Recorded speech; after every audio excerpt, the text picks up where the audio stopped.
अऊज़ु बिल्लाहि मिनश शैतानिर रजीम। पनाह मांगता हूँ मैं अल्लाह की शैतान मरदूद से। बिस्मिल्लाहिर रहमानिर रहीम। शुरू अल्लाह का नाम लेकर जो बड़ा मेहरबान निहायत रहम वाला है। अस्सलाम वालेकुम व्यूअर्स, मैं हूं आमिर मंसूर और आप देख रहे हैं मेरा channel just math. Viewers, topology lecture series का आज दूसरा लेक्चर है। लेक्चर 1 के अंदर हमने सेट थ्योरी को रिव्यू किया था, साथ में टोपोलॉजी को डिफ़ाइन किया था और कुछ स्टैंडर्ड टोपोलॉजीज़ हमने देखी थी। आज के लेक्चर को हम 3 हिस्सों में डिवाइड करेंगे। पहले हिस्से के अंदर हम देखेंगे कि किस तरह नॉन एम्प्टी सेट के ऊपर आप टोपोलॉजीज़ को कंस्ट्रक्ट कर सकते हैं। दूसरे हिस्से के अंदर हमने देखना ये है कि जो पहले लेक्चर के अंदर हमने टोपोलॉजीज़ डिफ़ाइन की थी, कोई स्टैंडर्ड टोपोलॉजीज़, वो किस तरह से टोपोलॉजीज़ फॉर्म करती हैं।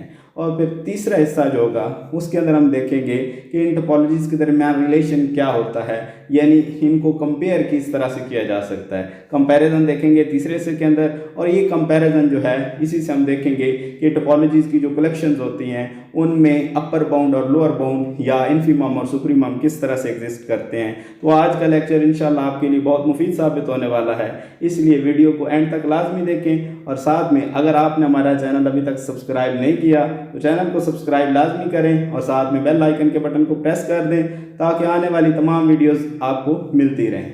इसके अलावा जो लेक्चर 1 है उसका लिंक इस डिस्क्रिप्शन में दे दिया गया है, वो आप वहाँ से देख सकते हैं। जी व्यूअर्स, स्टार्ट करते हैं आज का लेक्चर, जो कि है construction of topologies on a non empty set x से रिलेटेड।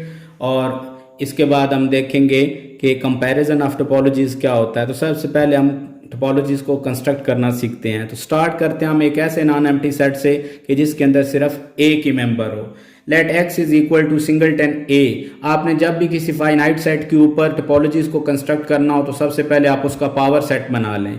तो इसका पावर सेट बनाएं तो इसके अंदर 2 ही मेंबर आते हैं, फाई और सिंगलटन ए, जो कि एक्स की इक्वल है। तो अब पावर सेट के बाद जब आप टोपोलॉजी बनाते हैं तो टाउ कलेक्शन के अंदर आप सबसे पहले फाई और एक्स को रखते हैं। तो यहाँ पर अगर फाई और एक्स को रखें तो इसके अलावा कोई भी मेंबर नहीं बचता पावर सेट का। इसका मतलब है कि यहाँ से सिर्फ एक ही आप कलेक्शन बना सकते थे टा, जो कि है फाई और एक्स। ये आपके पास टोपोलॉजी है और ये एट द सेम टाइम अब इनडिस्क्रीट टोपोलॉजी भी है और डिस्क्रीट भी है। इनडिस्क्रीट इस वजह से है कि इसके अंदर फाई और एक्स ही सिर्फ मौजूद हैं, और डिस्क्रीट इस वजह से है कि इसके अंदर एक्स के तमाम सबसेट्स मौजूद हैं। जी, तो नेक्स्ट देखते हैं हम कि अगर किसी सेट के अंदर 2 मेंबर्स हों तो उसके ऊपर कितनी टोपोलॉजीज बन सकती हैं और वो कैसे कंस्ट्रक्ट होती हैं।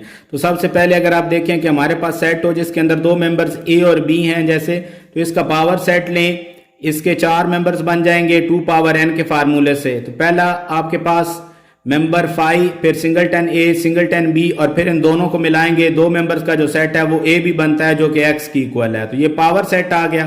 पावर सेट को फॉर्म करने के बाद टोपोलॉजीज कैसे कंस्ट्रक्ट करते हैं। सबसे पहले 2 मेंबर की टोपोलॉजीज बनाई जाती है जो कि हमेशा फाई और एक्स की होती है, और ये आपके पास इनडिस्क्रीट टोपोलॉजी होती है। 2 मेंबर्स की कोई और टोपोलॉजी नहीं हो सकती। तो नेक्स्ट आप 3 मेंबर्स की टोपोलॉजीज बनाते हैं, और 3 मेंबर्स की टोपोलॉजीज बनाने का रूल ये है, for 3 members 1 subset of X together with phi and X. आप फाई और एक्स के साथ एक्स का कोई भी सबसेट तीसरा रख दें तो वो लाजमी टोपोलॉजी फॉर्म करेगा।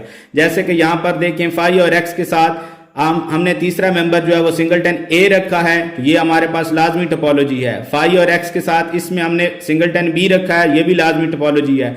अब फाई और एक्स के साथ और कोई तीसरा मेंबर नहीं रखा जा सकता था, ये तमाम पॉसिबिलिटीज यहाँ पर खत्म हो चुकी हैं। तो ये हमारे पास 3 मेंबर्स की टोपोलॉजीज आ गई। इसके बाद हम देखेंगे कि 4 मेंबर्स की टोपोलॉजीज कौन कौन सी हो सकती हैं।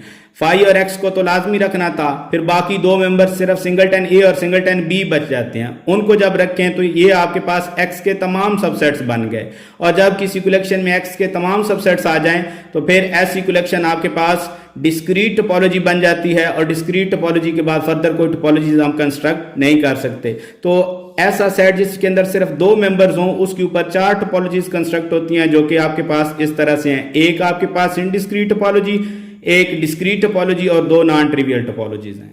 जी, नेक्स्ट देखते हैं कि अगर आपके पास किसी सेट के अंदर 3 मेंबर्स हों तो उसके ऊपर टोटल कितनी टोपोलॉजीज बनती हैं और वो किस तरह से कंस्ट्रक्ट होती हैं। तो सबसे पहले आप इस एक्स का पावर सेट ले लें जो कि आपके पास ये आ जाएगा। इसके अंदर 8 मेंबर्स हैं जो कि 2 पावर n के फार्मूले से आए हैं। अब इस पावर सेट की मदद से हम टोटल टोपोलॉजीज जो हैं वो कंस्ट्रक्ट करते हैं। तो सबसे पहले आप दो मेंबर्स की टोपोलॉजी बनाएंगे जिसमें सिर्फ फाई और एक्स होगा जो कि इनडिस्क्रीट टोपोलॉजी है। नेक्स्ट तीन मेंबर्स की टोपोलॉजी के लिए हम पहले डिस्कस कर चुके हैं कि आप फाई और एक्स के साथ एक्स का एक एक सबसेट रखते जाएं तो वो हमेशा आपके पास टोपोलॉजी बनती है। यहां देखें तो फाई और एक्स के साथ मैंने सिंगलटन ए रखा है, वो टोपोलॉजी है। नेक्स्ट टोपोलॉजी के लिए हमने फाई और एक्स के साथ सिंगलटन बी रखा है। अगली कलेक्शन के अंदर हमने फाई और एक्स के साथ सिर्फ एक सेट सिंगलटन सी रखा है। अगली कलेक्शन में फाई और एक्स के साथ एक सेट ए बी रखा है और फाई और एक्स के साथ नेक्स्ट में हमने ए सी रखा है। इससे नेक्स्ट में हमने फाई और एक्स के साथ बी सी रखा है। तो ये वो तमाम हमारे पास टोपोलॉजीज आ गई जिनमें फाई और एक्स के साथ सिंगल सबसेट है एक्स का। और जब भी हम फाई और एक्स के साथ सिंगल सबसेट रखते हैं एक्स का तो वो लाजमी टोपोलॉजी बनती है और ये आपके पास तीन मेंबर्स की टोपोलॉजीज आ जाती हैं। अब हम देखते हैं कि चार मेंबर्स की टोपोलॉजीज अगर आपको बनानी हो तो वो किस तरह से कंस्ट्रक्ट होती हैं। फोर मेंबर्स की टोपोलॉजीज जो हैं वो दो तरह से कंस्ट्रक्ट होती हैं। एक पहली कंडीशन ये है कि कंटेनमेंट, यानी फाई और एक्स के बाद जो आपने दो मेंबर्स रखने हैं उनमें ये कंडीशन हो कि पहला मेंबर दूसरे में कंटेन्ड हो। एक प्रॉपर्टी ये है चार मेंबर बनाने की। और दूसरा ये है कि अगर आपने फाई और एक्स के बाद जो दो मेंबर्स रखे हैं उन दोनों की यूनियन लें तो वो x की इक्वल हो और उनकी इंटरसेक्शन एम्प्टी हो, यानी दोनों डिसजॉइंट हो लेकिन उनकी यूनियन जो है वो पेरेंट स्पेस x की इक्वल हो। तो यहां पर पहले मैं कंटेनमेंट वाला रिलेशन देख रहा हूं जी। फाई और x के बाद सिंगलटन a रखा है। हम अब पावर सेट में जाएंगे और देखेंगे कि सिंगलटन a किस किस में कंटेन्ड है। सिंगलटन a b में भी कंटेन्ड है और सिंगलटन a c में भी कंटेन्ड है। तो एक दफा हम इस सिंगलटन a के बाद a b रख लेंगे और एक दफा सिंगलटन a के बाद a c रख लेंगे। तो ये आपके पास दो कंटेनमेंट की प्रॉपर्टीज आ गई सिंगलटन a के लिए। इसी तरह नेक्स्ट हम सिंगलटन b के लिए देखेंगे तो सिंगलटन b को देखें कि वो किस किस में कंटेन्ड है। सिंगलटन b जो है वो सेट a b में कंटेन्ड है और b c में कंटेन्ड है। तो सिंगलटन b के बाद एक दफा a b रख लेंगे और एक दफा b c रख लेंगे। नेक्स्ट फाई और एक्स के साथ सिंगलटन सी जो है इसकी कंटेनमेंट के लिए देखें तो सिंगलटन सी जो है वो ए सी में भी कंटेन्ड है और बी सी में भी कंटेन्ड है। तो एक दफा सिंगलटन सी के साथ ए सी रख दें और फिर सिंगलटन सी के साथ बी सी रख दें तो ये आपके पास कंटेनमेंट की टोपोलॉजीज आ गई जिनमें चार मेंबर्स हैं। अब चार मेंबर्स की वो टोपोलॉजीज देखते हैं जो आपस में डिसजॉइंट के रिलेशन से बनती हैं। जैसे हम फाई और एक्स के साथ अगर सिंगलटन ए रखें तो हमने देखना यह है कि सिंगलटन ए के साथ ऐसा कौन सा सबसेट लें जो डिसजॉइंट हो सिंगलटन ए के साथ लेकिन उसकी इंटरसेक्शन एक्स की इक्वल हो। तो सिंगलटन ए के साथ अगर आप बी सी को मिलाएं तो इनकी यूनियन एक्स की इक्वल आती है और इनकी इंटरसेक्शन फाई की इक्वल है। तो ये चार मेंबर्स की जो टोपोलॉजी है ये दूसरी टाइप की टोपोलॉजी है, यानी जिसमें आपके पास जो फाई और एक्स के अलावा दो मेंबर्स हैं उनकी यूनियन एक्स की इक्वल और उनकी इंटरसेक्शन एम्प्टी है। अब इसी तरह सिंगलटन ए के बाद सिंगलटन बी रखें तो सिंगलटन बी के साथ कंबाइन करने वाला वो सेट जो एक्स बनाए वो ए सी है। इसी तरह सिंगलटन सी के साथ कंबाइन करने वाला सेट जो एक्स को फॉर्म करे और डिसजॉइंट भी हो वो ए बी है। तो ये आपके पास तीन वो टोपोलॉजीज आ गई जिनमें फाई और एक्स के बाद आने वाले दो सेट जो हैं वो आपस में डिसजॉइंट हैं लेकिन उनकी यूनियन एक्स की इक्वल है। तो ये यहां तक हमारे पास वो टोपोलॉजीज कंस्ट्रक्ट हो चुकी हैं जिनमें चार मेंबर्स हैं जी। अब हम देखेंगे कि वो कौन सी टोपोलॉजीज हैं जिनमें पांच मेंबर्स आते हैं। तो पांच मेंबर्स की टोपोलॉजीज के लिए भी दो कंडीशन हैं। उनमें पहली कंडीशन ये है take two singletons and combined them with their unions, कि आप फाई और एक्स के अलावा दो सिंगलटन रखें और फिर उनको यूनियन के साथ कंबाइन कर दें। एक प्रॉपर्टी ये है जिससे आप पांच मेंबर की टोपोलॉजी बना सकते हैं।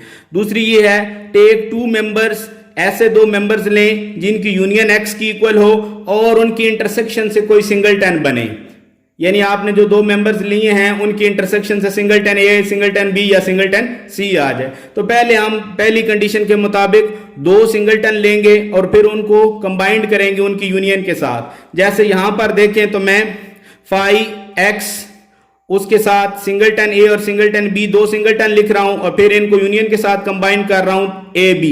ये जो आपके पास पांच मेंबर की कलेक्शन बनी है ये लाजमी टोपोलॉजी है। इसी तरह अगर आप देखें सिंगलटन ए के साथ जैसे पहले सिंगलटन बी रखा था आप सिंगलटन सी रख दें तो इन दोनों को यूनियन के साथ कंबाइन करें तो ए सी बनता है। अब ये भी 5 मेंबर की जो कलेक्शन है ये टोपोलॉजी है। जैसे हमने पहले सिंगलटन ए की पॉसिबिलिटीज लिखी थी, अब सिंगलटन बी के लिए लिखें। सिंगलटन बी के साथ सिंगलटन ए नहीं लिख सकते क्योंकि वो पहले यूज हो चुका है, तो सिंगलटन बी के साथ नेक्स्ट पॉसिबिलिटी में सिर्फ सिंगलटन सी आ सकता है। बी और सी को कंबाइन करें तो आपके पास इनकी यूनियन बी सी बनती है। तो ये जो 5 मेंबर की कलेक्शन है ये भी आपके पास टोपोलॉजी है। तो 5 मेंबर की जो टोपोलॉजीज हैं उनमें 2 सिंगलटन और उनकी यूनियन की कॉम्बिनेशन से जो टोपोलॉजीज बनती थी वो हमने सारी लिख दी हैं। अब हम 5 मेंबर्स की टोपोलॉजीज की दूसरी टाइप की तरफ जाएंगे कि ऐसे 2 मेंबर्स लेंगे जिनकी इंटरसेक्शन सिंगलटन हो, या इस तरह से समझें कि अगर हम पहले सिंगलटन रखें तो देखना ये है कि बाकी किन 2 मेंबर्स की इंटरसेक्शन से वो आता है। जैसे यहां पर अगर देखें तो फाई और एक्स इसके साथ सिंगलटन ए है। अब सिंगलटन ए पावर सेट के अंदर देखें तो ए बी सेट और ए सी सेट इन दोनों की इंटरसेक्शन से आता है। तो यानी ये समझे ये मैंने सेट ए रखा था, ये बी रखा था, इन दोनों को कंबाइन किया है तो एक्स बना है और इन दोनों की इंटरसेक्शन से सिंगलटन ए आया है। इसी तरह नेक्स्ट में देखें तो ये ए बी सेट और बी सी सेट जो रखा है इन दोनों की यूनियन जो है वो एक्स की इक्वल है और इनकी इंटरसेक्शन सिंगलटन बी की इक्वल है। नेक्स्ट हम देखना है कि कौन सा ऐसा सेट है जिसकी इंटरसेक्शन सिंगलटन सी आ सकती है और यूनियन एक्स की इक्वल, वो है जी ए सी और बी सी। इन दोनों की यूनियन एक्स की इक्वल है और इनकी इंटरसेक्शन जो है वो सिंगलटन सी की इक्वल है। तो यहां तक हमारे पास वो टोपोलॉजीज आ गई जी जिनके अंदर टोटल 5 मेंबर्स हैं। तो 5 मेंबर्स की टोपोलॉजीज के बाद अब हम देखेंगे कि वो कौन सी टोपोलॉजीज हैं जिनमें 6 मेंबर्स मौजूद हैं। नेक्स्ट अब हम देखते हैं कि ऐसी टोपोलॉजी जिसके अंदर 6 मेंबर्स हों वो किस तरह से कंस्ट्रक्ट होती है। इसके लिए रूल ये है कि आप फाई और एक्स के साथ 2 सिंगलटन्स रखें तो 4 मेंबर्स हो जाएंगे। 5वें मेंबर्स के लिए आप उन दोनों सिंगलटन्स की यूनियन को कंबाइन कर दें तो 5वां मेंबर आ जाएगा। अब छठा मेंबर वो रखना है कि जिसकी 5वें मेंबर के साथ आप इंटरसेक्शन लें तो ये दोनों सिंगलटन्स बने। जैसे अगर आप यहाँ T23 के अंदर देखें तो फाई एक्स के अंदर मैंने फाई एक्स के साथ सिंगलटन ए और सिंगलटन बी रखा है, 5वें मेंबर के लिए इनको कंबाइन कर दिया है। अब छठा मेंबर वो रखना है कि जिसकी इंटरसेक्शन से ये दोनों सिंगलटन आए। पहले आप देखें कि ए बी जो है पावर सेट के अंदर ए बी की इंटरसेक्शन सिंगलटन ए किस से आ सकती है, और वो पावर सेट के अंदर मेंबर है जी ए सी। अगर आप ए सी और ए बी की इंटरसेक्शन लें तो सिंगलटन ए आता है। अब देखना है कि सिंगलटन बी किसके साथ आ सकता है, तो इसी ए बी के साथ अगर आप पावर सेट में देखें तो बी सी मौजूद है जिसकी इंटरसेक्शन आप इसके साथ लें तो ये आपके पास सिंगलटन बी आ जाएगा। तो ये आपके पास 2 टोपोलॉजीज आ गई जी जो सिंगलटन ए और सिंगलटन बी से फॉर्म हो सकती हैं 6 मेंबर्स के लिए। इसी तरह सिंगलटन ए और सिंगलटन सी रखें, जैसे पहले सिंगलटन बी रखा था, अब उसकी जगह अगर सिंगलटन सी आ जाए, 5वें मेंबर के लिए इन दोनों को कंबाइन कर दिया। अब हमने छठा मेंबर वो रखना है जिसकी इंटरसेक्शन इस 5वें के साथ लें तो ये दोनों सिंगलटन आए। तो ए सी की इंटरसेक्शन अगर आप ए बी के साथ लें तो सिंगलटन ई आता है, और अगर ए सी की इंटरसेक्शन आप बी सी के साथ लें तो आपके पास इंटरसेक्शन सिंगलटन सी आता है। तो एक दफा ए सी के साथ ए बी को रख दिया और एक दफा ए सी के साथ बी सी को रख दिया। ये दोनों कलेक्शंस भी आपके पास टोपोलॉजीज हैं जिनके अंदर 6 मेंबर्स मौजूद हैं। नेक्स्ट जो मैं 2 सिंगलटन रखने जा रहा हूं फाई और एक्स के साथ वो हैं सिंगलटन बी और सिंगलटन सी। 5वें मेंबर के लिए इन दोनों को कंबाइन करें यूनियन के साथ, वो बनता है बी सी। और छठा मेंबर अब वो रखना है जिसकी इंटरसेक्शन 5वें के साथ लें तो आपके पास ये दोनों सिंगलटन आए। तो बी सी की इंटरसेक्शन से सिंगलटन बी बनाने के लिए आपको छठा मेंबर एक दफा ए बी रखना होगा और एक दफा ए सी रखना होगा सिंगलटन सी के लिए। तो जब आप ए बी रखेंगे तो आपके पास 5वें और छठे मेंबर की इंटरसेक्शन सिंगलटन बी आ जाएगी, और जब आप ए सी रखेंगे तो 5वें और छठे मेंबर की इंटरसेक्शन आपके पास सिंगलटन सी आ जाएगी। तो ये भी 2 आपके पास टोपोलॉजीज आ गई हैं जी जिनमें 6 मेंबर्स मौजूद हैं। अब 6 मेंबर्स की जो टोपोलॉजीज हैं इनमें अगर आप गौर करें तो सिंगलटन ए सिंगलटन बी 2 इससे आई थी, सिंगलटन ए सिंगलटन सी 2 उससे आई थी, और सिंगलटन बी और सिंगलटन सी 2 इससे आई हैं। तो ये आपके पास 6 मेंबर्स की टोपोलॉजीज टोटल यही बन सकती हैं। अब देखें 7 मेंबर्स की जब आपने टोपोलॉजी बनानी है तो आपने फाई और एक्स सिंगलटन ए रखा, सिंगलटन बी रखा। अब इसके बाद आपको लाजमी तीसरा मेंबर सिंगलटन सी रखना पड़ना है। जब आप सिंगलटन सी रखेंगे तो आपके पास एक्स के तमाम मेंबर्स के सिंगलटन्स आ गए हैं, और जब किसी कलेक्शन में एक्स के तमाम मेंबर्स के सिंगलटन्स आ जाएं तो फिर उनसे आप एक्स के तमाम सबसेट्स कंस्ट्रक्ट कर सकते हैं। जैसे ये सिंगलटन ए और सिंगलटन बी की यूनियन लें तो ए बी बन गया, वो भी आपको रखना पड़ेगा। सिंगलटन ए और सिंगलटन सी की यूनियन से ए सी बनता है, वो भी आपको रखना पड़ेगा। सिंगलटन बी और सिंगलटन सी की यूनियन से आपके पास बी सी बनता है, वो भी आपको रखना पड़ेगा। और तीनों सिंगलटन की यूनियन से एक्स बनता है, वो पहले आ चुका है। अब अगर गौर करें तो इस कलेक्शन के अंदर एक्स के तमाम सबसेट्स आ चुके हैं, तो ये आपके पास डिस्क्रीट टोपोलॉजी बन गई है। तो टोटल टोपोलॉजीज एक्स के अंदर जिसमें 3 मेंबर्स मौजूद हों उस पर टोटल टोपोलॉजीज बनती हैं जी 29।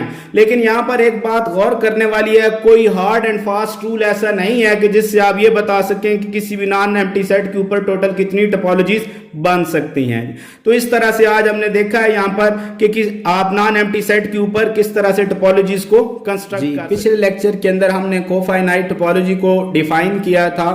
Late X be a non empty set and tau be the collection of all those subsets of X whose complements are finite together with phi. This star is a topology on X and known as cofinite topology. आज हम ये prove करेंगे कि ये collection जो है ये वाकया किस तरह से टोपोलॉजी फॉर्म करती है, यानी टोपोलॉजी की तीनों प्रॉपर्टीज इसके ऊपर कैसे सेटिस्फाई होती हैं जी। तो पहले देखें कि यहां पर जो हमने कलेक्शन लिखी है उसको हम सेट की फॉर्म में कैसे लिख सकते हैं। वी कैन राइट टा इज इक्वल टू, हमने कहा है कि एक्स के वो सबसेट्स लेने हैं जिनका कंप्लीमेंट फाइनाइट हो, एक तो पॉसिबिलिटी ये आ गई, टुगेदर विद फाई, और एक एक्स्ट्रा मेंबर जो है वो फाई का है, यानी हमने इसको इस तरह से लिख लिया phi union subsets of X whose complement is finite. तो ये आपके पास जो कलेक्शन बन गई है इसको हमने टा का नाम दिया है। अब अगर आप गौर करें तो इसमें फाई मौजूद है, तो फाई टा के अंदर आ गया। पहली कंडीशन के लिए हमें फाई को टा में लाना होता है, तो वो कंडीशन हमने यहां पर सेटिस्फाई करवा दी है।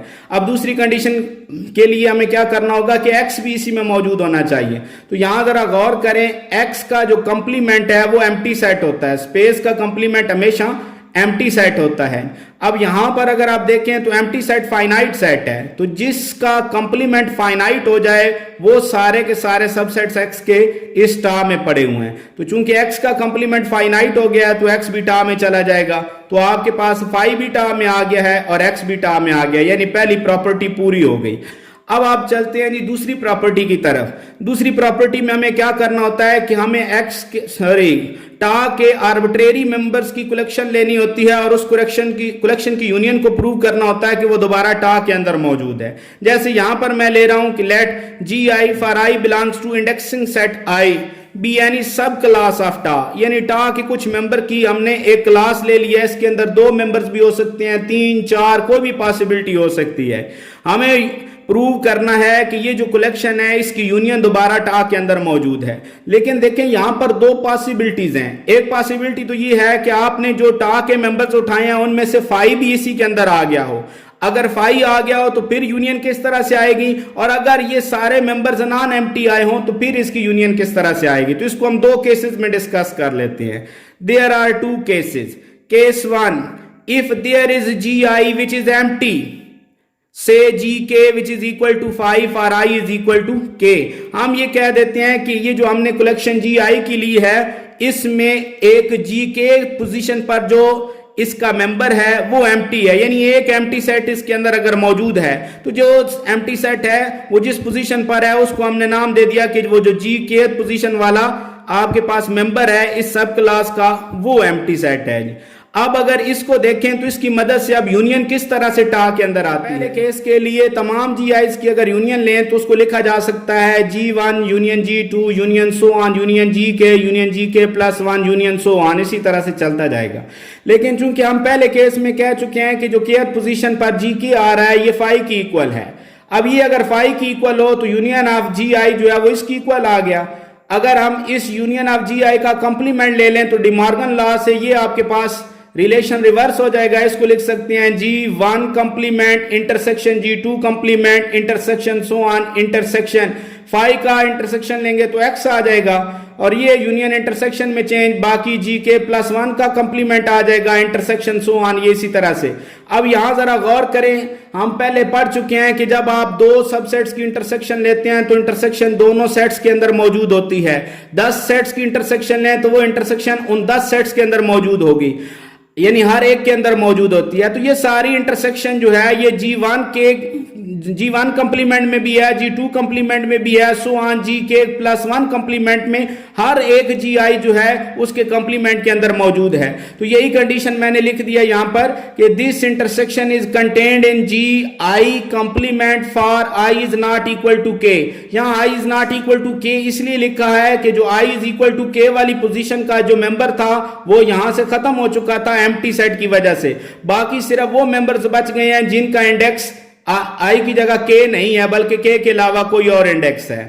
अब आप इसको देखें तो ये शो हुआ कि ये जो यूनियन है ये यूनियन का कंप्लीमेंट है, ये इस सेट के अंदर कंटेन्ड है GI कंप्लीमेंट। लेकिन चूंकि ये तमाम GI कंप्लीमेंट जो हैं ये फाइनाइट हैं, ये सारे के सारे फाइनाइट इस वजह से हैं क्योंकि हम शुरू में मेंशन कर चुके हैं कि सिर्फ एक ही मेंबर ऐसा है इसके अंदर जो कि GK पोजीशन वाला है, वो एम्प्टी है। इसका मतलब है बाकी सारे ऐसे मेंबर्स हैं जो कि नॉन एम्प्टी हैं, और नॉन एम्प्टी मेंबर्स के लिए हमने जैसे कि शुरू के टा के अंदर मेंशन किया था कि हर वो नॉन एम्प्टी जो टा का मेंबर है उसका कंप्लीमेंट फाइनाइट है।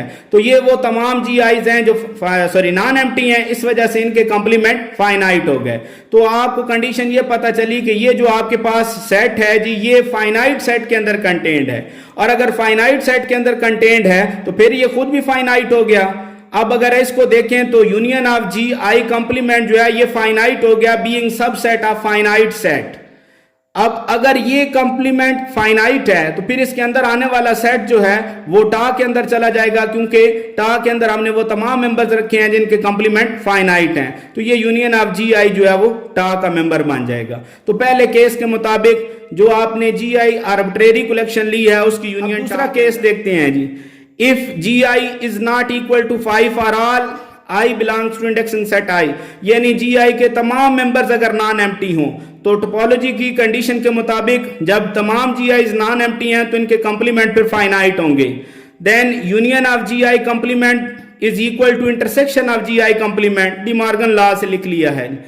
As GI complement is finite, क्योंकि सारे नॉन एम्प्टी थे और जितने भी नॉन एम्प्टी टा के मेंबर्स हैं उनके कंप्लीमेंट फाइनाइट हैं। सो डज, अगर ये सारे GIs कंप्लीमेंट फाइनाइट हैं तो फाइनाइट सेट की इंटरसेक्शन भी फाइनाइट होती है, तो इंटरसेक्शन ऑफ GI कंप्लीमेंट जो है ये भी फाइनाइट हो गई। अब ये सेट आपके पास फाइनाइट आ गया तो ये जिसकी इक्वल है वो भी फाइनाइट हो जाएगा, यानी union of GI complement finite हो गया। तो यूनियन ऑफ GI का कंप्लीमेंट फाइनाइट अगर है तो फिर यूनियन ऑफ GI जो है वो टा के अंदर चला गया। तो दूसरे केस में भी हमने देखा है कि जो आर्बिट्रेरी कलेक्शन ली है उसका कंप्लीमेंट उसकी यूनियन जो है वो टा के अंदर ही आ जाती है। तो दोनों केसेस में यूनियन की कंडीशन सेटिस्फाई हो जाती है जी। नेक्स्ट थर्ड कंडीशन के लिए हमें ये शो करना है कि जब आप टा के दो मेंबर्स लें तो उनकी इंटरसेक्शन भी टा में आती है।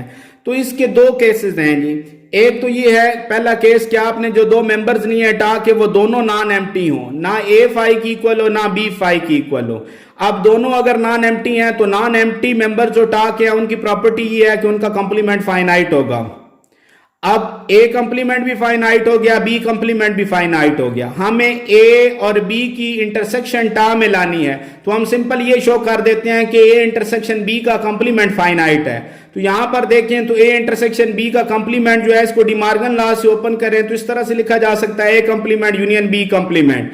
चूंकि A कंप्लीमेंट भी फाइनाइट है, B कंप्लीमेंट भी फाइनाइट है, तो union of finite set is again a finite set. ये सेट आपके पास फाइनाइट आ गया तो ये जिसकी इक्वल है वो भी फाइनाइट होगा, यानी A इंटरसेक्शन B का कंप्लीमेंट फाइनाइट हो गया।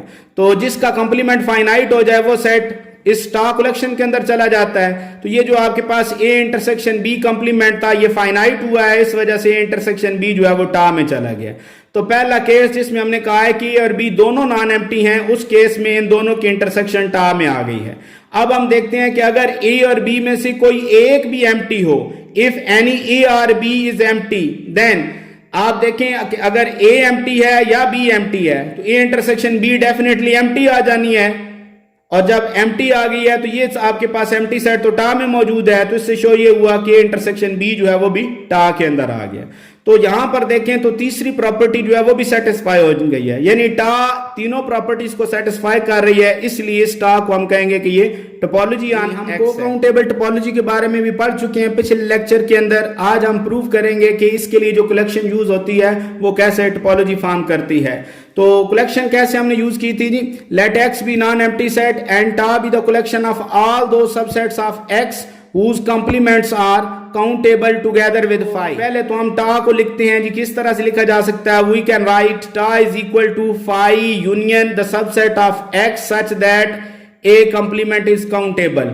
यानी हमने ये कहा है कि टा के वो मेंबर्स रखे हैं जो एम्प्टी हो, या अगर एम्प्टी नहीं है तो नॉन एम्प्टी में सिर्फ वो हैं जिनके कॉम्प्लीमेंट काउंटेबल हैं। तो आप सिंपल यहां पर ये ज़हन में ये बिठाएं कि अगर कोई मेंबर टा का है तो या तो वो फाई होगा, एम्प्टी होगा, और अगर कोई टा का मेंबर नॉन एम्प्टी है तो फिर उसमें प्रॉपर्टी लाजमी होगी कि उसका जो कॉम्प्लीमेंट है वो काउंटेबल होगा। तो पहली कंडीशन के अंदर देखें तो टा में फाई मौजूद है, ये कंडीशन तो सेटिस्फाई हो गई। अब हमने टा के अंदर एक्स को लाना है, तो उसी तरह से देखें कि एक्स का कॉम्प्लीमेंट चूंकि फाई की इक्वल है और फाई को देखें तो फाई फाइनाइट सेट है, every finite set is countable, तो फिर ये आपके पास काउंटेबल हो गया। पहले भी हम यहां पर मेंशन कर चुके थे पिछले लेक्चर के अंदर कि काउंटेबल सेट्स की क्या कंडीशन होती हैं। काउंटेबल सेट्स की दो पहचान है, या तो आपके पास सेट फाइनाइट हो, और अगर फाइनाइट नहीं है तो फिर वो ऐसा सेट हो जिसको सेट ऑफ नेचुरल नंबर के साथ 1-to-1 क्रॉसपोंडेंस के साथ चेक किया जा सकता हो, यानी नेचुरल नंबर और उस सेट के दरमियान बाइजेक्टिव मैप बनाई जा सकती हो, या इस तरह से कह लें कि सेट ऑफ नेचुरल नंबर की और उस सेट की कार्डिनलिटी सेम हो, ऑर्डर सेम हो जाए तो आपके पास ऐसे सेट जो है वो काउंटेबल हो जाते हैं। तो यहां पर चूंकि x का कंप्लीमेंट फाई आ चुका है जो कि काउंटेबल है फाइनाइट होने की वजह से, इसलिए ये x जो है वो आपके पास टा में आ जाएगा क्योंकि इसका कंप्लीमेंट काउंटेबल है। तो पहली प्रॉपर्टी पूरी हो गई जी कि टा में फाई भी आ गया और x भी आ गया। अब दूसरी यूनियन की प्रॉपर्टी की तरफ चलते हैं। तो हम टा की आर्बिट्रेरी कलेक्शन ले लेते हैं, G I for I belongs to indexing set I be any सब class of members of tau. यहां भी दो केसेस हैं जी कि अगर जो आपने सब क्लास ली है इसके अंदर एम्प्टी सेट मौजूद हो तो फिर किस तरह का केस होगा, और दूसरा ये है कि अगर इसमें एम्प्टी सेट मौजूद ना हो यानी सारे ही नॉन एम्प्टी हो तो फिर क्या केस होगा। तो पहले केस की तरफ चलते हैं। If there is a G I which is empty, कि अगर इस कलेक्शन के अंदर कोई एक जी आई ऐसा हो जो कि एम्प्टी हो, से जी के इज इक्वल टू 5 और आई इज इक्वल टू के, यानी के पोजीशन पर जो इसका मेंबर आ रहा है वो अगर एम्प्टी सेट है तो फिर क्या केस बनेगा इस यूनियन का। तो पहले केस के लिए तमाम जी आईज की यूनियन लें, उसका कंप्लीमेंट लें, यूनियन को ओपन कर दें, G1 union G2 union so on union G k plus 1 union so on whole complement. अब जी के पोजीशन पर चूंकि हम कह चुके हैं कि वो 5 की इक्वल है, उसकी वैल्यू पुट कर दें और फिर नेक्स्ट स्टेप के अंदर कंप्लीमेंट को डी मॉर्गन लॉ से एक्सपेंड कर दें। ये वैल्यू आ गई हमारे पास। अब इसमें देखें वो तमाम जी आई यूज हो रहे हैं जिनमें केस इंडेक्स का आई इज नॉट इक्वल टू के का है। तो चूंकि ये इंटरसेक्शन है, इंटरसेक्शन इन तमाम सेट्स के अंदर कंटेन करेगी जो इस इंटरसेक्शन के अंदर यूज हो रहे हैं, तो हम कह सकते हैं कि ये इंटरसेक्शन जो है ये जी आई कंप्लीमेंट के अंदर कंटेन करेगी for all I not equal to K. अब यहां अगर कंबाइंड करें तो ये जो कंप्लीमेंट वाली वैल्यू है ये इसके अंदर कंटेन कर गई। इसको इस तरह से लिख लिया, यानी union of G I complement is contained in G I complement for all I not equal to K. अब जरा गौर करें यहां पर, तो यहां पर वो तमाम जी आईज हैं जिनमें इंडेक्स आई के की इक्वल नहीं है। अगर के की इक्वल नहीं है, सिर्फ आई के की इक्वल वाला एम्प्टी था, तो जब आई के की इक्वल नहीं है तो फिर ऐसे तमाम जी आई जो हैं वो नॉन एम्प्टी हैं, और जितने भी नॉन एम्प्टी मेंबर्स टोपोलॉजी के हैं उनके बारे में हम ये कह के आए हैं कि उनका कंप्लीमेंट काउंटेबल है। तो ये हमारे पास जी आई कंप्लीमेंट जो है ये काउंटेबल हो गया जी। अब जी आई कंप्लीमेंट अगर काउंटेबल है तो यहां से देखें कि ये सेट एक काउंटेबल सेट के अंदर कंटेन्ड है। तो काउंटेबल सेट की जो कंडीशन है कि हर सब सेट काउंटेबल सेट का काउंटेबल होता है, तो ये चूंकि सब सेट है काउंटेबल सेट का तो ये भी काउंटेबल हो गया। तो यहां से ये शो हुआ कि union of G I complement being sub set of countable set is countable. तो ये सेट चूंकि काउंटेबल आ गया है, तो जिसका कंप्लीमेंट काउंटेबल हो जाए वो सेट फिर टा के अंदर चला जाता है। तो ये यहाँ पहले केस के मुताबिक हमें ये पता चल गया कि जी आई जो आर्बिट्रेरी कलेक्शन ली है उसकी यूनियन टा का मेंबर बन। केस के अंदर हम देखते हैं कि अगर कोई भी जी आई जो है वो एम्प्टी ना हो, यानी G I is not equal to 5 for all I belongs to indexing set I, तमाम जी आईज अगर नॉन एम्प्टी हो जाएं, तो चूंकि ये जी आई टोपोलॉजी के टा के मेंबर्स हैं, तो टा के मेंबर्स होने की वजह से वहां पर कंडीशन ये थी कि जब भी कोई टा का मेंबर नॉन एम्प्टी होगा तो फिर उसका कंप्लीमेंट काउंटेबल होगा। तो इन तमाम जी आईज के कंप्लीमेंट फिर काउंटेबल हो गए। अब हम यूनियन की तरफ चलते हैं। Union of G I complement को डिमॉर्गन लॉ से लिखा जा सकता है intersection of G I complement. अब चूंकि हर जी आई कंप्लीमेंट काउंटेबल है, तो प्रॉपर्टी के मुताबिक intersection of countable set is again countable. Since each G I complement is countable, so does intersection G I complement. तो चूंकि हर जी आई कंप्लीमेंट काउंटेबल था, इस वजह से उनकी इंटरसेक्शन भी काउंटेबल होगी। अब चूंकि ये साइड काउंटेबल हो चुकी है, तो जिसकी इक्वल है वो भी काउंटेबल हो गई, यानी ये शो हो गया कि union of G I complement countable है। तो जिस सेट का कंप्लीमेंट काउंटेबल हो वो सेट टा के अंदर चला जाता है। तो यहां से यूनियन ऑफ जी आई जो है वो टा का मेंबर बन गई। दूसरे केस में भी हमने प्रूव कर दिया कि आर्बिट्रेरी कलेक्शन जी आई की जो यूनियन है वो टा का ही मेंबर है। थर्ड प्रॉपर्टी की तरफ चलते हैं जी, जिसमें हमने टा के दो मेंबर्स लिए हैं ए बी। यहां भी दो केस हैं कि जो आपने ए बी दो मेंबर्स लिए हैं, अगर इनमें से कोई एक एम्प्टी हो तो क्या पॉसिबिलिटी, या दोनों एम्प्टी हो तो क्या पॉसिबिलिटी हो सकती है, और अगर दोनों नॉन एम्प्टी हो तो फिर क्या होगा। दो केसेस हैं जी, there are two cases. Case one, if A is equal to 5 और बी इज इक्वल टू 5, यानी ए और बी में से कोई 5 हो जाए तो फिर उनकी इंटरसेक्शन भी 5 हो जाएगी। चूंकि 5 टा में मौजूद है, इस वजह से इंटरसेक्शन टा का मेंबर बन जाएगी।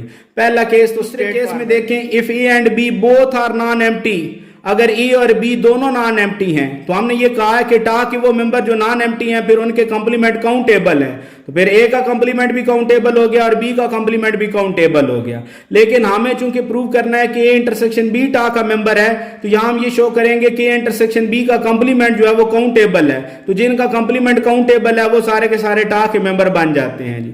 तो यहां पर देखें, ए इंटरसेक्शन बी कंप्लीमेंट जो है इसको डिमॉर्गन लॉ से लिख लिया, A complement union B complement. इसको इक्वेशन का नंबर दे दें आप। यहां पर वही रेफरेंस लिख रहे हैं, as A complement and B complement are countable, so union of two countable set is countable. तो यहां दोनों की यूनियन काउंटेबल आ गई, तो ये साइड सारी आपके पास काउंटेबल हो गई। तो जिसकी इक्वल है वो भी काउंटेबल हो जाएगी, यानी A intersection B complement is countable. तो जिसका कंप्लीमेंट काउंटेबल हो जाए वो सेट खुद टा का मेंबर बन जाता है। तो यहां पर आपके पास ए इंटरसेक्शन बी जो है वो टा का मेंबर बन गया दूसरे केस के मुताबिक भी। चूंकि यहां पर तीनों प्रॉपर्टी सेटिस्फाई हो चुकी हैं, तो ये टा आपके पास टोपोलॉजी बन गई जी। पिछले लेक्चर के अंदर हम यूजुअल टोपोलॉजी को डिफाइन कर चुके हैं। आज हम ये प्रूव करेंगे कि उसके अंदर जो कलेक्शन यूज होती है वो किस तरह से टोपोलॉजी फॉर्म करती है। और कलेक्शन है किस तरह से जी, let R be the set of all real numbers and U be the collection of all those subsets of R such that either g is equal to 5 or if g is not equal to 5, then for each x belongs to g there exists an open interval I such that x belongs to I and I is contained in g. This u is a topology on R. तो आपको क्या prove करना है कि यहाँ पर जो u है वो इस तरह की कलेक्शन है कि जिसके मेंबर या तो एम्प्टी सेट हैं, या इस तरह का है कि जो भी मेंबर आप u का लेते हैं उसके तमाम मेंबर्स या एलिमेंट्स x के लिए आपको x और g के दरमियान एक इंटरवल, ओपन इंटरवल I मिलता है। अब इस तरह की जो कंडीशन है ये मीट्रिक के अंदर डिफाइन हो चुकी है कि अगर किसी सेट के तमाम पॉइंट्स के लिए अगर आपको पॉइंट और सेट के दरमियान ओपन इंटरवल मिल जाए तो फिर वो सेट आपके पास ओपन सेट है। को इस तरह से लिखा जा सकता है, set phi union the subsets of R G such that G is an open set in R। तो इस तरह से लिखा जा सकता है, या आप इसी कंडीशन को यहां पर मेंशन कर सकते हैं। तो चलते हैं जी टोपोलॉजी की जो तीन प्रॉपर्टीज हैं उनकी तरफ। सबसे पहले देखना है कि इस कलेक्शन के अंदर फाई और आर मौजूद हैं। डेफिनेटली फाई तो मौजूद है, ये तो सिंपली मेंशन कर दिया। अब चूंकि आर को देखना है तो आर को इस प्रॉपर्टी से हम देखेंगे कि कैसे इसके अंदर है। अब इसके अंदर दूसरी कंडीशन के मुताबिक जब सेट आपने लाना होता है तो वो उसी वक्त आ सकता है जब आप उसका कोई आर्बिट्रेरी मेंबर लें और फिर उस मेंबर और सेट के दरमियान ओपन इंटरवल को शो कर दें। तो यहां पर मैं मेंबर आर्बिट्रेरी ले रहा हूं x इस r का। आर को हमने इसके अंदर शो करवाना है कि ये इसमें मौजूद है। वी कैन राइट, अगर एक्स आर का मेंबर ले हम इस तरह से लिख सकते हैं जी, X belongs to this open interval X minus epsilon to X plus epsilon. Definitely ये हमारे पास एक ओपन इंटरवल है जिसमें एक्स मौजूद है, और अगर आप इसको देखें तो ये इंटरवल चूंकि रियल लाइन के ऊपर मौजूद है, तो रियल लाइन के ऊपर जितने भी आपके पास इंटरवल्स हैं वो सारे के सारे रियल लाइन के अंदर कंटेंट करते हैं ये। तो इस रियल नंबर्स का जो सेट है इसमें ये इंटरवल कंटेन कर गया है। तो आप यहां पर गौर करें अगर, तो इस पॉइंट x और r के दरमियान ओपन इंटरवल मिल गया, तो चूंकि आपके पास ये x आर्बिट्रेरी पॉइंट था इस r का, इस वजह से अगर किसी सेट के आर्बिट्रेरी पॉइंट्स के लिए ये कंडीशन सेटिस्फाई हो जाए, तो फिर आपने कहा था किस तरह के सारे जो मेंबर्स हैं या सेट्स हैं वो u के अंदर मौजूद हैं। तो इस r ने भी ये कंडीशन सेटिस्फाई कर दी, इस वजह से r जो है वो u के अंदर चला गया। तो पहली प्रॉपर्टी सेटिस्फाई। दूसरी कंडीशन के लिए आप एक आर्बिट्रेरी कलेक्शन लेंगे, let G I for I belongs to I be sub class of members of U.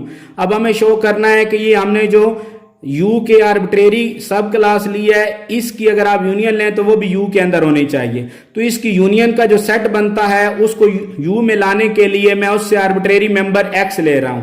अब शो ये करना है कि इस X और इस सेट के दरमियान ओपन इंटरवल मौजूद है। तो वो किस तरह से आता है वो जरा देखें यहां पर, कि अगर X इस यूनियन में है तो यूनियन के मेंबर तो वही होते हैं जो उनमें से किसी एक के अंदर लाजमी मौजूद हो। अगर X यूनियन ऑफ जी आई में है तो डेफिनेटली किसी एक जी आई में था तभी तो यूनियन के अंदर आया है। तो यही बात हमने यहां पर मेंशन कर दी है कि X belongs to G I for some I belongs to I।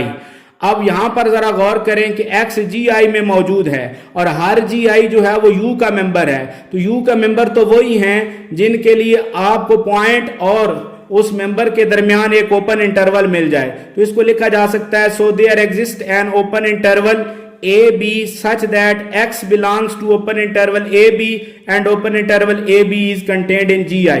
यहां तक जो बात हमने लिखी है जी वो इस GI की वजह से लिखी है, चूंकि ये GI उस U का जो कलेक्शन है उसका मेंबर है, और U कलेक्शन के मेंबर्स वही हैं जिनके लिए हर पॉइंट और उस मेंबर के दरमियान ओपन इंटरवल लाजमी एग्जिस्ट करता है। तो यहां पर भी इस X और GI के लिए फिर हमें ओपन इंटरवल मिल गया AB, इस तरह से कि X इस ओपन इंटरवल AB से बिलोंग करता है और ये ओपन इंटरवल AB जो है वो GI में कंटेंट है। और अगर आप GI को देखें तो ये इस यूनियन में भी मौजूद है, इस वजह से हम इसको कह सकते हैं कि ये GI जो है ये यूनियन ऑफ GI में कंटेंट है। आप देखें ना, जैसे एक सेट A हो, एक सेट B, एक सेट C हो, तो सेट A जो है वो A, B और C की यूनियन में मौजूद है, तो उसको लिखा जा सकता है A is content in A union B union C। तो उसी रेफरेंस से यहां पर देखें तो आपके पास कंडीशन बन गई GI is content in union of GI। अब आप इस कंडीशन को लास्ट वाली कंडीशन के साथ कंबाइन करें तो बन गया X belongs to AB open interval and this open interval is contained in union of GI। यानी कंडीशन क्या आई कि यूनियन ऑफ GI जो है इसके आर्बिट्रेरी मेंबर X के लिए आपको X और इस सेट के दरमियान ओपन इंटरवल मिल गया।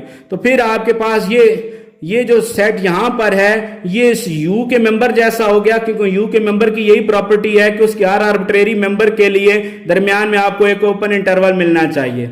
तो चूंकि ये कंडीशन यहां पर सेटिस्फाई हो रही है, इस वजह से ये यूनियन ऑफ GI जो है वो U का मेंबर बन गया।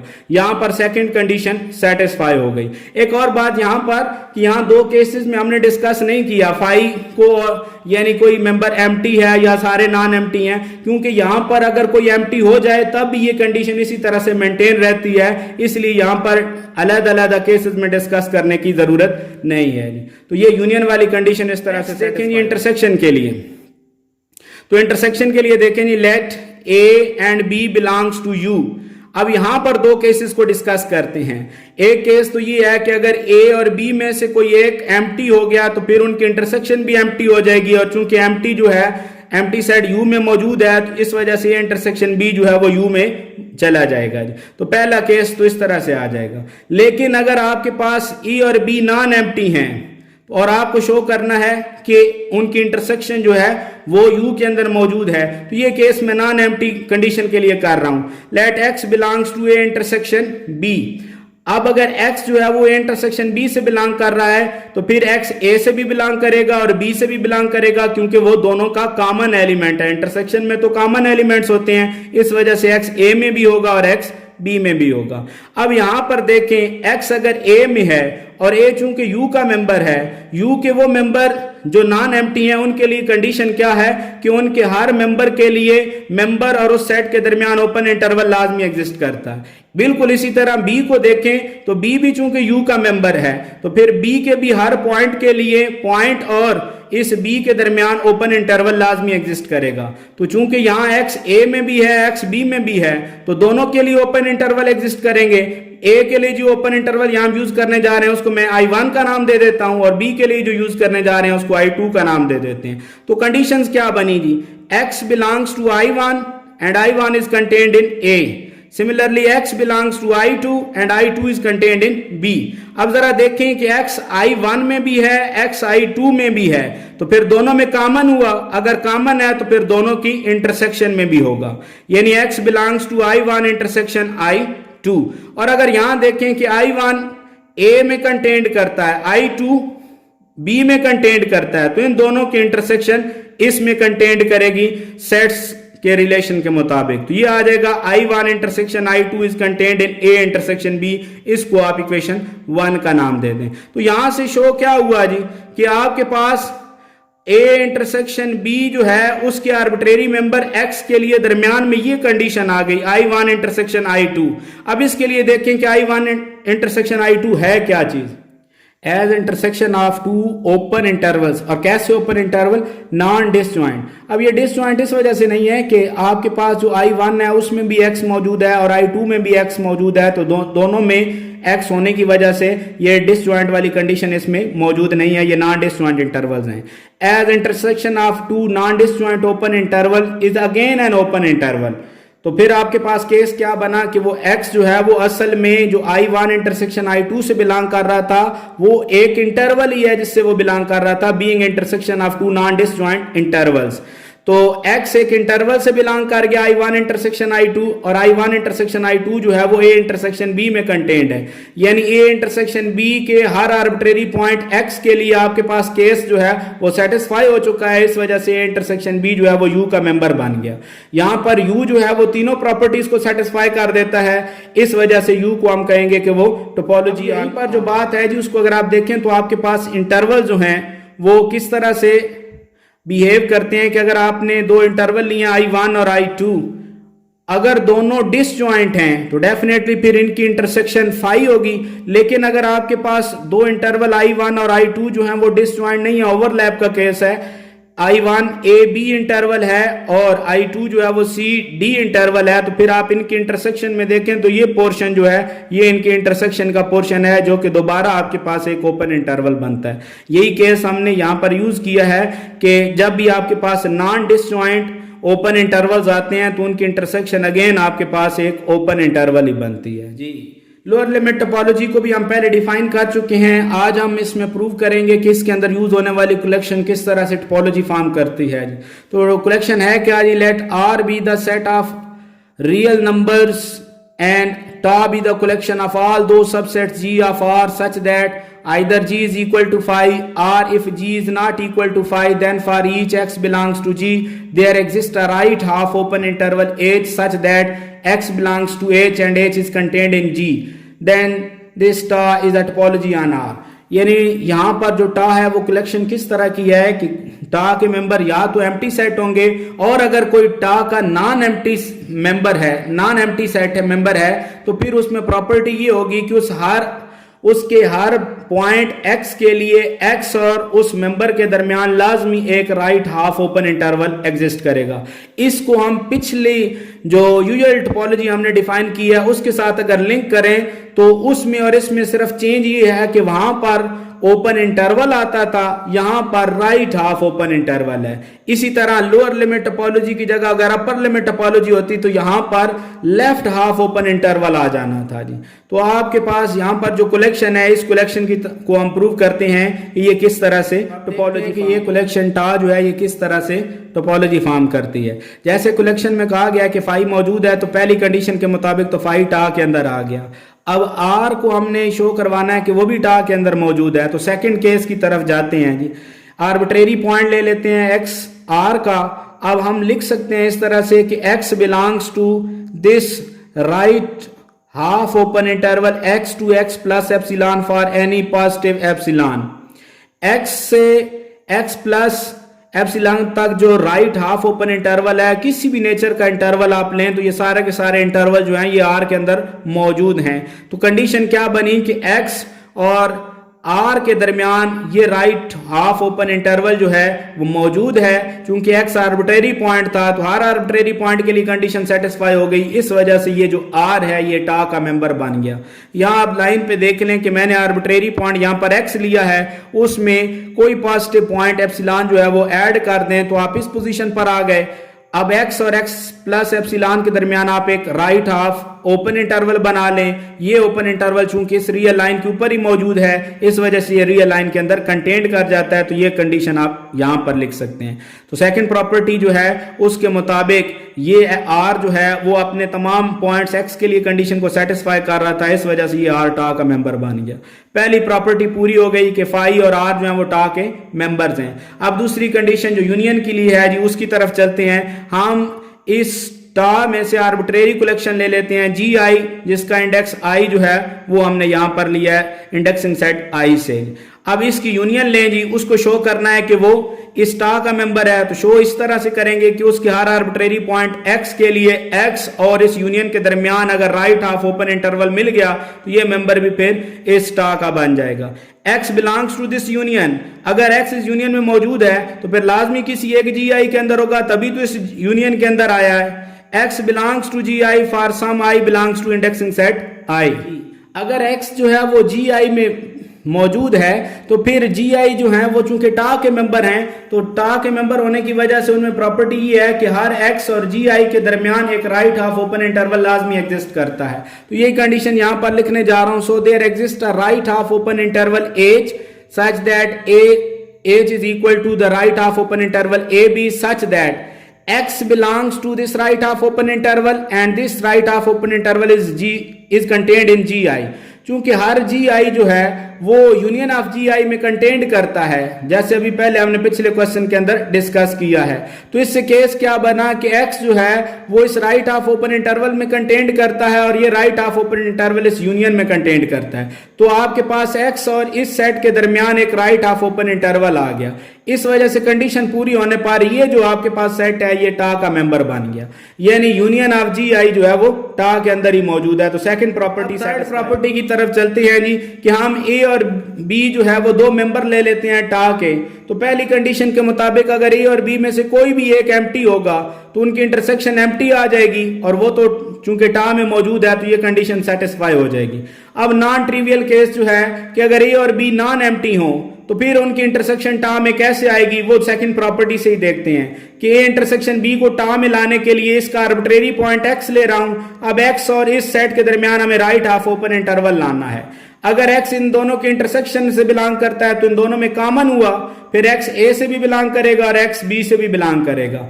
अब चूंकि x a से बिलोंग करता है और a टा का मेंबर है, टा के तो वही मेंबर हैं जिनके लिए कंडीशन क्या है कि पॉइंट और सेट के दरमियान right half open interval exist करता है। यहां x b का मेंबर भी है तो और b जो है वो टा के अंदर मौजूद है, तो फिर x और b के लिए भी राइट हाफ ओपन इंटरवल दरमियान में एग्जिस्ट करेगा। तो दो राइट हाफ ओपन इंटरवल मिल गए हमें, एक a के लिए और एक b के लिए। वो यहां नीचे हम लिख रहे हैं so there exist two right half open intervals say I1 and I2 such that x belongs to I1 and I1 is contained in A and x belongs to I2 and I2 is contained in B। ये यहां पर देखें ये I1 जो है ये right half open interval है, I2 भी राइट हाफ ओपन इंटरवल है। और अगर आप यहां पर गौर करें तो x I1 में भी है I2 में भी है, तो दोनों में कॉमन हुआ, फिर दोनों की इंटरसेक्शन में आ गया। I1 A में कंटेंड है, I2 B में कंटेंड है, तो इन दोनों की इंटरसेक्शन A इंटरसेक्शन B में कंटेंड होगी। X जो है वो अब ये केस दे रहा है कि I1 इंटरसेक्शन I2 में है और I1 इंटरसेक्शन I2 जो है वो A इंटरसेक्शन B में कंटेन्ड है। जैसा कि हमें पता है कि दो राइट हाफ ओपन इंटरवल हो तो उनकी इंटरसेक्शन भी राइट हाफ ओपन इंटरवल ही बनती है। इस वजह से ये आपके पास राइट हाफ ओपन इंटरवल बन गया है। तो X right half open interval से बिलोंग कर रहा है और ये right half open interval A intersection B में मौजूद है। तो इसके लिए कंडीशन सेटिस्फाई हो गई, तो ये A इंटरसेक्शन B जो है ये फिर मेंबर बन जाएगा टा के अंदर। टा का जी, तो टा तीनों प्रॉपर्टीज को सेटिस्फाई कर गया, इस वजह से ये टा हमारे पास टोपोलॉजी होगी आर क्यू जी। नेक्स्ट हम चलते हैं अलजेब्रा ऑफ टोपोलॉजी की तरफ, जिसमें पहले हम थ्योरम प्रूव करते हैं जिसकी स्टेटमेंट है intersection of an arbitrary collection of topologies for a non empty set X is itself a topology on X।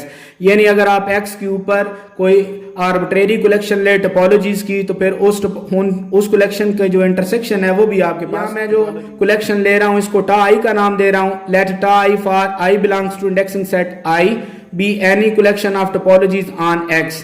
और प्रूव ये करना है कि इस कलेक्शन की जो इंटरसेक्शन है वो भी टोपोलॉजी होगी। तो इस कलेक्शन की इंटरसेक्शन को मैंने नाम दे दिया टा का। Let tau is equal to intersection of tau I for I belongs to indexing set आई।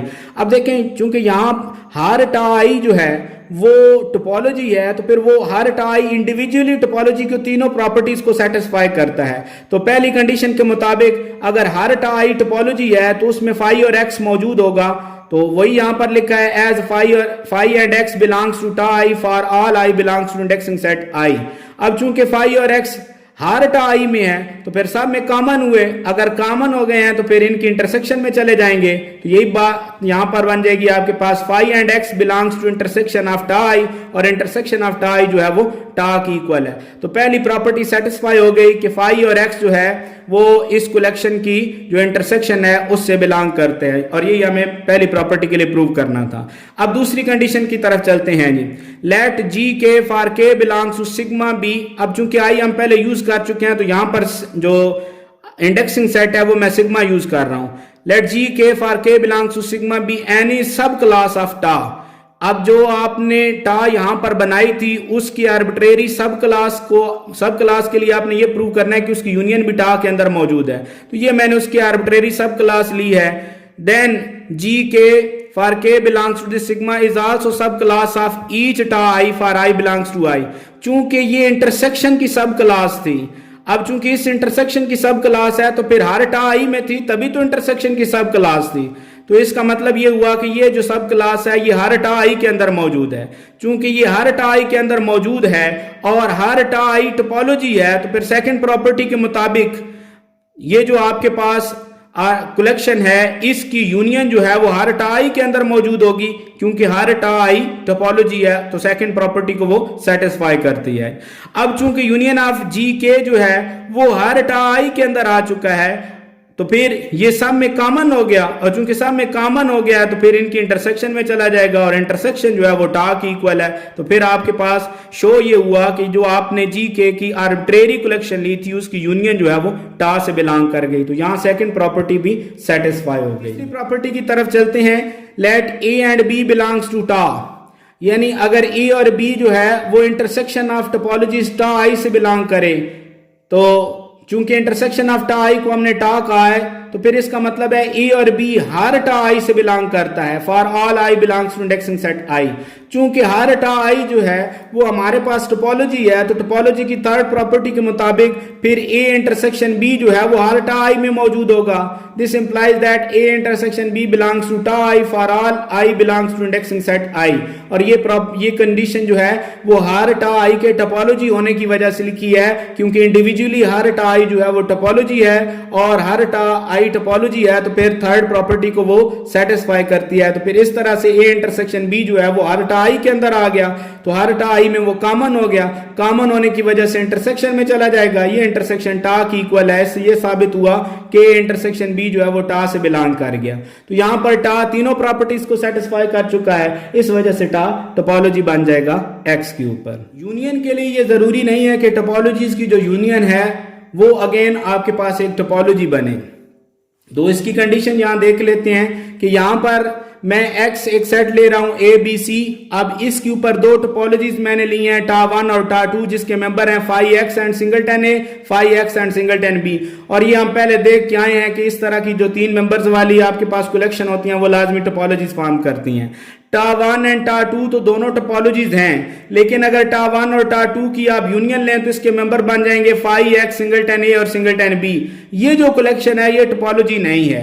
ये क्यों टोपोलॉजी नहीं है? इसके दो मेंबर जो आपके पास हैं सिंगलटन a और सिंगलटन b, इन दोनों की यूनियन बनती है a b जो कि इस कलेक्शन के अंदर मौजूद नहीं है। वो यहां पर हमने लिखी है कि as singleton a and singleton b belongs to tau one union tau two but singleton A union singleton B which is equal to the set AB is not member of टा1 union टा2, therefore टा1 union टा2 is not a topology। जी next है जी comparison of topologies. अब हमें देखना है कि कब हम x के ऊपर अगर आप टोपोलॉजीज डिफाइन करें तो उनको आपस में कंपेयर कैसे कर सकते हैं जी। तो कंडीशन ये है, let x be a non empty set and tau one and tau two be two topologies for x in such a way that tau one is contained in tau two. इसका मतलब क्या है? that is every टा1 open set is also टा2 open set। अगर आपके पास दो topologies टा1 और टा2 हैं कि अगर टा1 जो है वो कंटेन्ड है टा2 के अंदर, यानी टा1 का हर मेंबर जो है वो टा2 के अंदर मौजूद है, देन वी राइट टा1 precedes टा2 और टा2 succeeds टा1। और इसको कहते क्या है? एंड वी से दैट टा1 is coarser, weaker or smaller than टा2 or टा2 is finer, stronger or larger than टा1।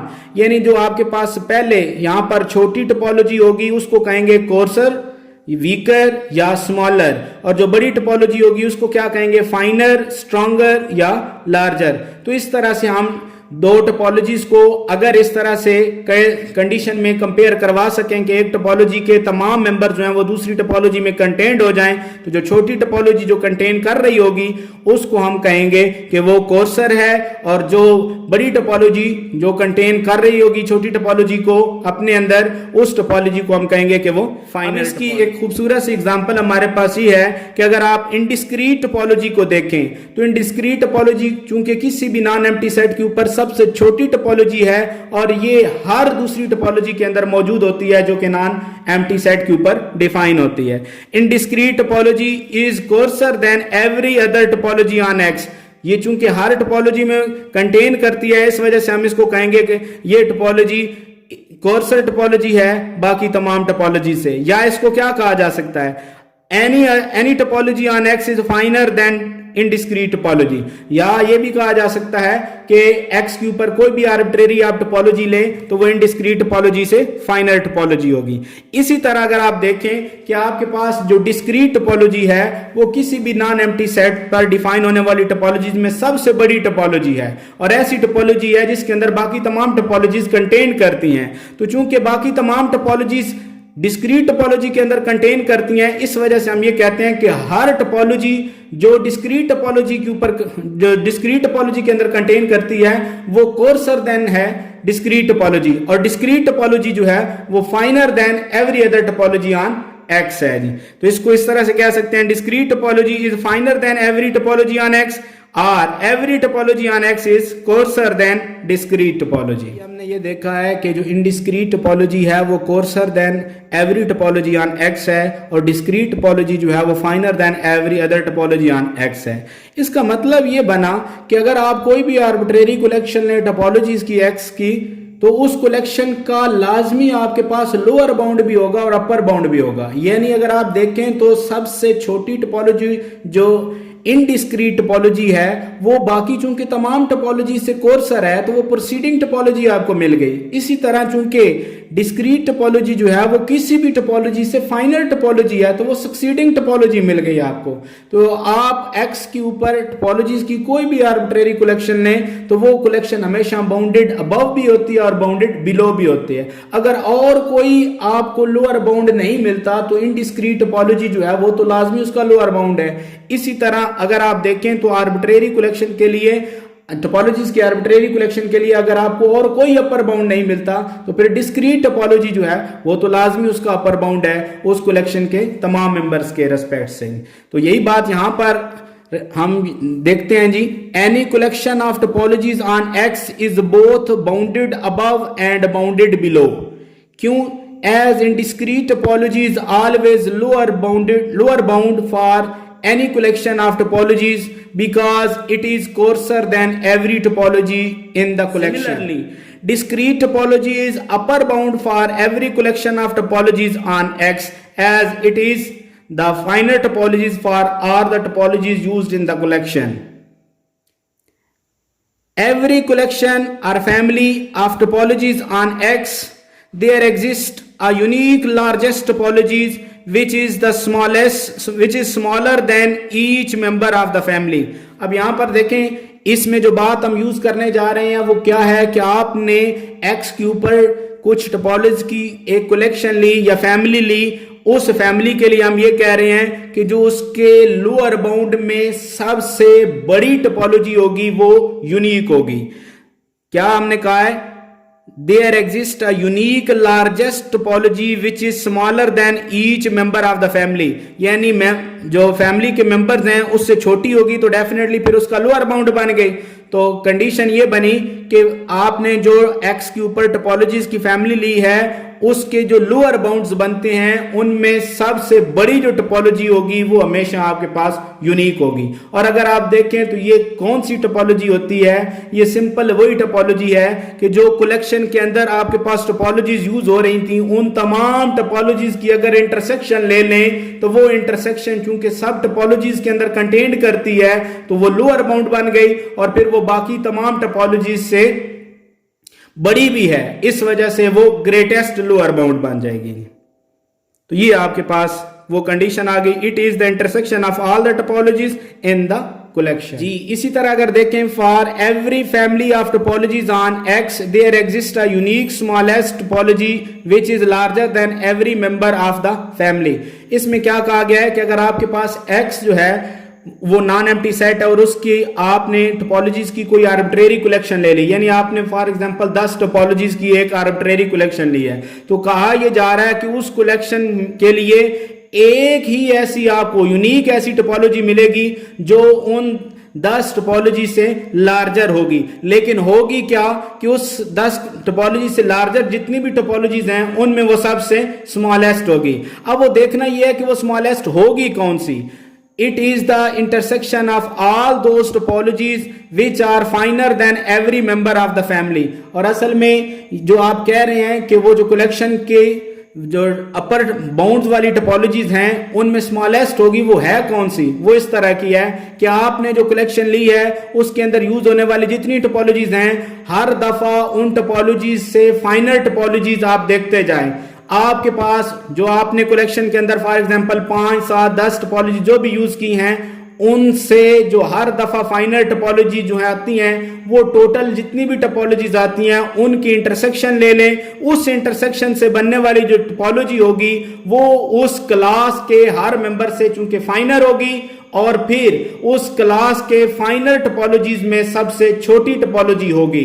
तो ये आपके पास वो यूनिक टोपोलॉजी है जो उस कलेक्शन की टोपोलॉजी से फाइनल टोपोलॉजी। असल में इन दोनों कंडीशंस को हम कंबाइन करें तो हमने यहां पर कंडीशन क्या देखी है कि अगर आप किसी भी नॉन एम्प्टी सेट एक्स के ऊपर डिफाइंड टोपोलॉजीज की कोई भी आर्बिट्रेरी कलेक्शन बनाएं तो उसके लिए आप पीछे एक ऐसी टोपोलॉजी फाइंड कर सकते हैं जो उस कलेक्शन से पीछे, उस कलेक्शन के मेंबर से पीछे रहे यानी कोर्सर रहे। और इसी तरह आप किसी भी कलेक्शन के लिए ये फाइंड कर सकते हैं, टोपोलॉजीज की किसी भी कलेक्शन के लिए ये फाइंड कर सकते हैं कि उसके लिए लाजमी एक टोपोलॉजी ऐसी आगे पड़ी हुई है जो उस कलेक्शन के तमाम मेंबर से फाइनर है। और फिर हमने ये शो किया कि असल में वो कौन सी टोपोलॉजीज हैं। वो टोपोलॉजीज ये हैं कि उस कलेक्शन के अंदर आने वाले तमाम मेंबर्स की इंटरसेक्शन जो है वो ये असल में कोर्सर वाली टोपोलॉजी है और उस कलेक्शन की जितनी भी फाइनल टोपोलॉजीज हैं उनकी जो इंटरसेक्शन है वो उस कलेक्शन की फाइनल टोपोलॉजी है।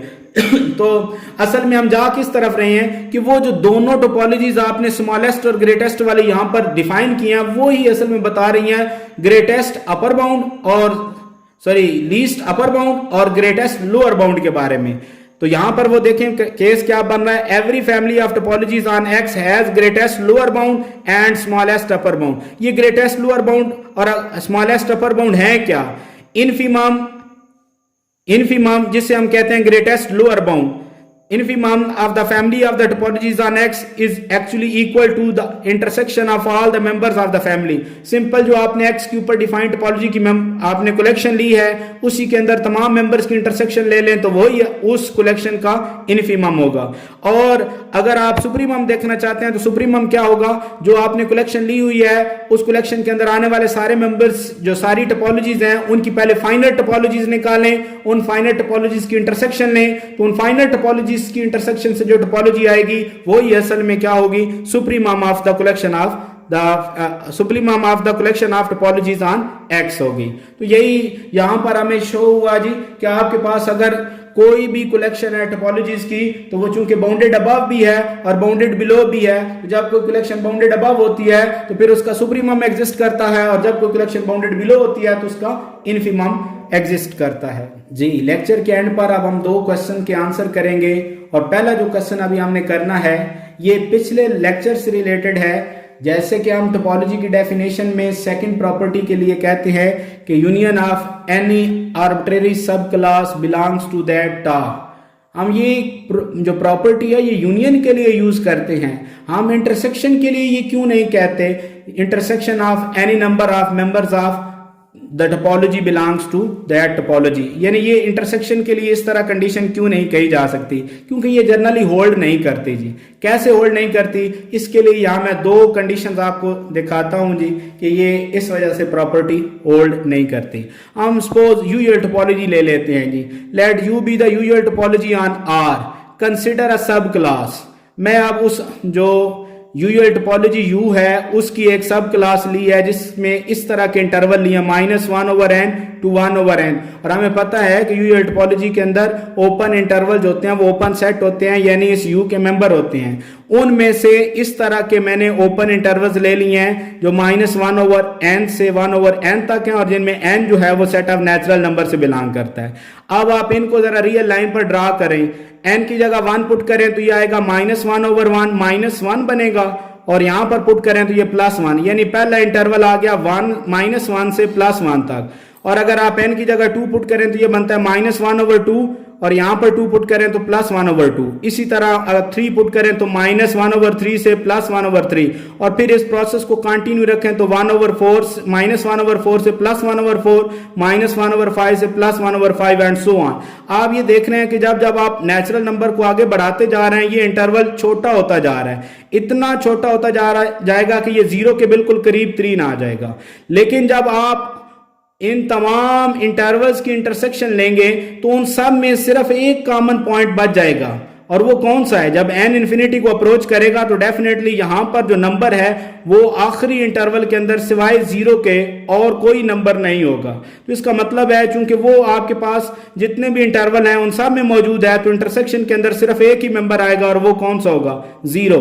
तो इससे ये शो हुआ कि आपके पास U की एक आर्बिट्रेरी सब क्लास आपने ली है जिसकी इंटरसेक्शन आर्बिट्रेरी इंटरसेक्शन जो है वो सिंगलटन 0 आई है।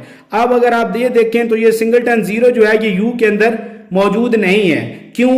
जितने भी सिंगलटन्स हैं ये ओपन नहीं है U के अंदर, बल्कि ये क्लोज सेट्स हैं यूजुअल टोपोलॉजी के अंदर। तो पहली ये कंडीशन हमें ये एक एग्जांपल ऐसी मिल गई जी जिससे ये पता चला कि जो आर्बिट्रेरी इंटरसेक्शन है मेंबर्स ऑफ टोपोलॉजी की उसके लिए जरूरी नहीं है कि वो दोबारा टोपोलॉजी का मेंबर बने। एक और एग्जांपल देख लेते हैं जी, consider the collection of this type of the interval 0 to 1 + 1/n। ये जितने भी मैंने यहां पर इंटरवल लिखे हैं ये सारे के सारे ओपन इंटरवल्स हैं। आप इनको ड्रा करें, n की जगह 1 पुट करें तो ये आएगा 0 to 2, ये पहला ओपन इंटरवल। आप इसकी जगह यहां पर 2 पुट करें तो ये आ जाएगा आपके पास 0 to 1 + 1/3। आप 3 पुट करें तो ये आ जाएगा 0 to 1 plus 1 over 4 and so on। यानी आप ये देख रहे हैं जब जब आप नेचुरल नंबर आगे पुट करते जा रहे हैं ये इंटरवल छोटे होते जा रहे हैं और एक पोजीशन ऐसी आएगी जब n इन्फिनिटी को अप्रोच करेगा तो ये वैल्यू 0 को अप्रोच कर जाएगी, यहां सिर्फ 1 बच जाएगा। चूंकि 1 इसके अंदर शामिल है तो आखिरी इंटरवल जो आपके पास आएगा वो इस तरह का होगा 0 to 1 क्लोज इंटरवल टाइप का। तो आप जब इन तमाम इंटरवल्स की इंटरसेक्शन लेंगे तो उसका आंसर आ जाएगा 0 to 1, यानी ये लेफ्ट हाफ ओपन इंटरवल आ गया। इस तरह के जो इंटरवल्स हैं वो आपके पास जो यूयूएल टोपोलॉजी है उसमें मौजूद नहीं है। तो ये आपके पास कंडीशन शो कर गया कि जो आर्बिट्रेरी इंटरसेक्शन है किसी भी टोपोलॉजी के मेंबर्स की, उसके लिए जरूरी नहीं है कि उसकी इंटरसेक्शन भी उसी टोपोलॉजी के अंदर मौजूद हो। तो पहला क्वेश्चन ये था कि हम यूनियन के लिए तो कंडीशन कहते हैं कि आर्बिट्रेरी यूनियन टोपोलॉजी के अंदर मौजूद होती है, तो यहां पर ये देखना था कि आर्बिट्रेरी इंटरसेक्शन के लिए क्यों नहीं कह सकते, तो उसके लिए हमने काउंटर एग्जांपल्स यहां पर देख लिए हैं जी। नेक्स्ट जो दूसरा क्वेश्चन है जी वो यूयूएल टोपोलॉजी और लोअर लिमिट टोपोलॉजी या यूयूएल टोपोलॉजी और अपर लिमिट टोपोलॉजी जो है उनसे रिलेटेड है कि इनके दरमियान आपस में क्या रिलेशन है जी। तो उसको देखने के लिए यहाँ मैं एक थ्योरम जो है उसको सॉल्व करता हूं और वो रिलेशन हमें बताएगा कि यूयूएल टोपोलॉजी जो है वो कैसे कोर्सर देन है लोअर लिमिट टोपोलॉजी या अपर लिमिट टोपोलॉजी।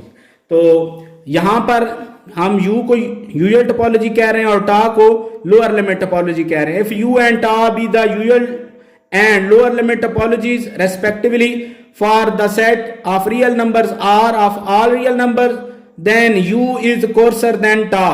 तो रिलेशन ये है कि जो यूयूएल टोपोलॉजी जो है वो लोअर लिमिट टोपोलॉजी से कोर्सर होती है। कैसे होती है जी? We have to show that U precedes tau, यानी यू के तमाम मेंबर जो हैं वो टा में मौजूद हैं और इसको शो करने के लिए मैं यू का आर्बिट्रेरी मेंबर ले रहा हूं जी, और जी चूंकि यू में है अब शो करवाना है कि वो किस में है, टा में है। तो इस टा में लाने के लिए ये शो करना होगा कि इस जी के हर आर्बिट्रेरी मेंबर एक्स के लिए एक्स और जी के दरमियान एक right half open interval exist करता है। चूंकि एक्स जी में मौजूद था और जी जो है वो यू का मेंबर है, यूयूएल टोपोलॉजी का मेंबर होने की वजह से एक्स और जी के दरमियान एक ओपन इंटरवल एग्जिस्ट करेगा। तो डेफिनेशन के मुताबिक ये कंडीशन लिख दी, X belongs to open interval I and I is contained in G. तो आपके पास ये कंडीशन आ गई जी। अब आप यहां पर देखें, चूंकि हमने ये कहा है कि एक्स जो ओपन इंटरवल आई से बिलोंग करता है उसको नाम दे लेते हैं ए से बी तक का, इसके अंदर एक्स है। तो यहां पर x को अगर मैं क्लोज कर दूं तो क्लोज करें तो x से b तक आपके पास राइट हाफ ओपन इंटरवल बनता है और वो चूंकि इस इंटरवल i के अंदर ही मौजूद है तो फिर वो जो इंटरवल है वो भी g के अंदर कंटेन करेगा। तो इससे क्या शो हुआ कि x और g के दरमियान एक राइट हाफ ओपन इंटरवल आ गया है। तो चूंकि x आर्बिट्रेरी पॉइंट था g का, तो g के हर आर्बिट्रेरी पॉइंट के लिए ये कंडीशन अगर सेटिस्फाई हो जाए कि उसके दरमियान एक राइट हाफ ओपन इंटरवल मिल जाए तो फिर ये सेट जो है ये आपके पास लोअर लिमिट टोपोलॉजी का मेंबर बन जाता है। तो जी जो है वो इस टा से बिलोंग कर गया। तो जी आर्बिट्रेरी मेंबर था, यू का टा में आ गया, इस वजह से यू के तमाम मेंबर टा में मौजूद हैं। तो यू को हम कहेंगे कि ये कोर्सर है और टा जो है वो फाइनर है। बिल्कुल सेम ये कंडीशन आप अपर लिमिट टोपोलॉजी के लिए भी कर सकते हैं। जी व्यूअर्स, कैसी लगी आपको आज की वीडियो? उम्मीद है पसंद आई होगी। अगर आपको आज की वीडियो अच्छी लगी है तो लाइक के बटन को प्रेस करें और इसके अलावा अपना फीडबैक कमेंट्स के अंदर लाजमी दें। व्यूअर्स, नेक्स्ट जो लेक्चर आने वाला है इसके अंदर हमने क्लोज सेट को डिफाइन करना है, फिर ओपन और क्लोज सेट्स के दरमियान रिलेशन देखेंगे और क्लोज सेट्स की प्रॉपर्टीज से टोपोलॉजीज के अंदर क्या इफेक्ट पड़ता है वो हम नेक्स्ट लेक्चर के अंदर देखेंगे।